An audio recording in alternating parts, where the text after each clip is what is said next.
Moin Moin und willkommen zurück zum TWS Sportstudio. Nachdem im ersten Teil die beiden Spielfelder des zweistöckigen Blitzbowl-Stadions geplant wurden, geht's nun mit deren Bemalung weiter. Und egal ob ihr Blitzbowl oder lieber Blood Bowl spielt, alles wird wie immer Schritt für Schritt erklärt, sodass ihr die Anleitung auch ganz einfach für ein Blood Bowl Spielfeld abwandeln könnt. Als erstes werden die MDF-Platten mit euren eingezeichneten Spielfeldern schwarz grundiert. Denn wenn sonst darauf erstmal die Fliesen aufgeklebt sind, ist es schwer mit der Farbe in die Fugen zu kommen. Und damit später nichts von dem hellen MDF-Untergrund durchblitzt, kommt jetzt einfach etwas schwarze Farbe drüber. Achtet nur darauf, dass ihr die markierten Falltürenfelder nicht komplett übermalt, sondern gleich noch wisst, wo die Falltüren aufzukleben sind. Schnappt euch dann die kleine MDF-Platte von 41 x 53 cm für das obere Spielbrett mit den zwei eingezeichneten Falltüren. Dort werden dann die in Teil 1 gebastelten Bröckelfliesen inklusive zweier Falltüren aufgeklebt, die ich meinem Modular Dungeon Fundus entnommen habe. Solche Falltüren sind mit etwas Balsaholz, aber auch ganz schnell selbst gebastelt. Nehmt zum Aufkleben nur wenig Holzleim. Ein Tropfen pro Fliese reicht schon. Und achtet darauf, dass alle Fliesen eng und bündig zusammenstehen und ihr die Maße der Spielfeldumrandung einhaltet. Für die Endzonen sind übrigens andere Fliesen geplant, dazu gleich mehr. Denn erstmal werden die aufgeklebten Fliesen mit einem warmen Sandbraun bemalt. Und damit später farblich alles harmonisch zueinander passt, kommt noch etwas Schiefergrau hinzu. Merkt euch also diese Farbe, denn sie wird auch fast allen kommenden Farben ebenfalls beigemischt werden. Tupft und reibt zwischendurch immer etwas pures Schiefergrau und Ocker in die nasse Farbe, um natürliche Farbverläufe und somit eine interessantere Optik zu erhalten. Nach dem Trocknen werden ein schwarzer und ein brauner Wash angemischt. Ich probiere hierfür mal die Earth Colors von Woodland Scenics aus. Ihr könnt aber auch zum Beispiel stark verdünnte Acrylfarbe verwenden. Mischt die Washes aber in großer Menge und in verschließbaren Behältern an, da sie auch später noch gebraucht werden. Und testet vor deren Einsatz kurz auf einem Tuch, ob euch die Farbtöne und die Konsistenzen gefallen. Damit werden dann alle Fliesen großzügig gewascht. Genauer gesagt mit dem braunen Wash, in das hier und da etwas schwarzer Wash für einen Nass-in-Nass-Verlauf getupft wird. Jetzt kommen die Fliesen für die Endzone dran. Da habe ich mich wieder bei meinem Modular Dungeon Sortiment bedient.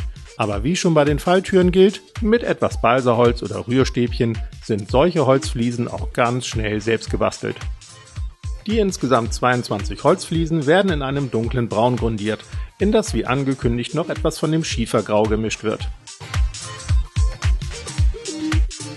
Es folgen zwei Trockenbürstschritte mit einem helleren Braunton und mit einem Hellgrau. Denn von der Sonne verwittertes Holz ist eher grau statt braun. Danach werden die Holzfliesen aufgeklebt. Ist alles getrocknet, folgt ein Trockenbürsten aller Fliesen mit einem hellen Sandton, wobei die Holzfliesen nur wenig Farbe abbekommen sollen. Abschließend folgt ein dezentes Trockenbürsten mit einem hellen Grau. Danach ist dieses Spielbrett auch schon nahezu fertig.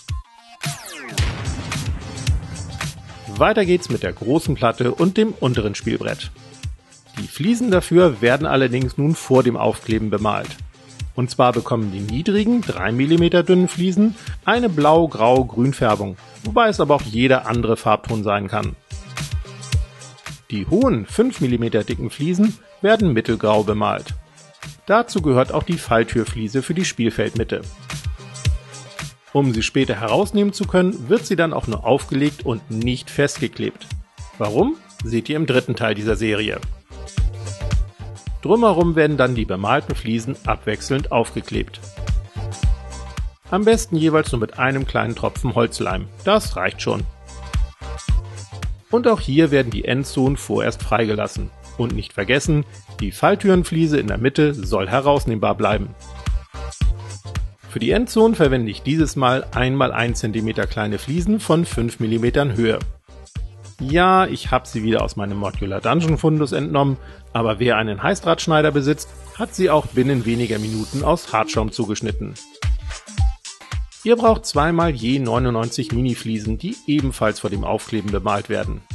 Naja, eher getränkt, denn einmal wird ein Rot angemischt, um die ersten 99 Fliesen darin zu wälzen und somit komplett einzufärben.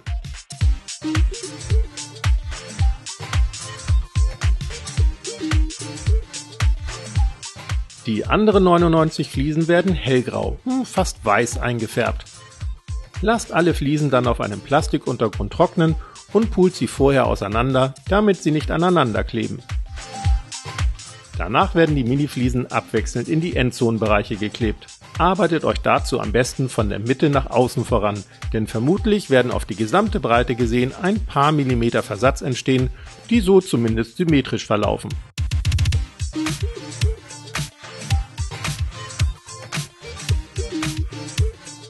Danach kommen wieder die beiden Washes zum Einsatz. Dieses Mal wird jedoch alles schwarz gewascht und das Braun nur hier und da hineingetupft.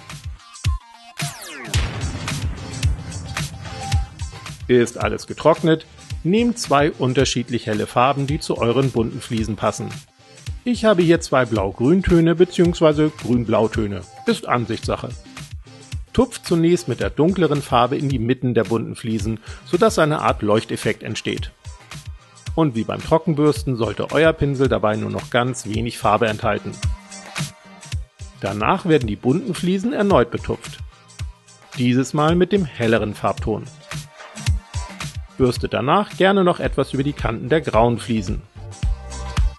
Mit einem hellen Grau werden nun die höheren grauen Fliesen ganz normal und kreuz und quer trocken gebürstet.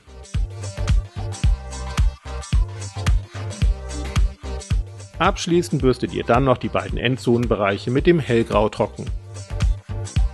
Danach ist die grundlegende Bemalung der beiden Spielbretter auch schon abgeschlossen. Aber wie ihr euch sicherlich denken könnt, ist bis zum Kick-Off noch einiges zu tun.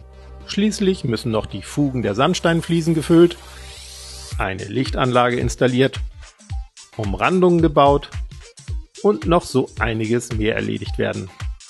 All das gibt's dann im dritten und letzten Teil dieser Serie zu sehen. Wir sehen uns aber erstmal nächsten Freitag. Bis dann!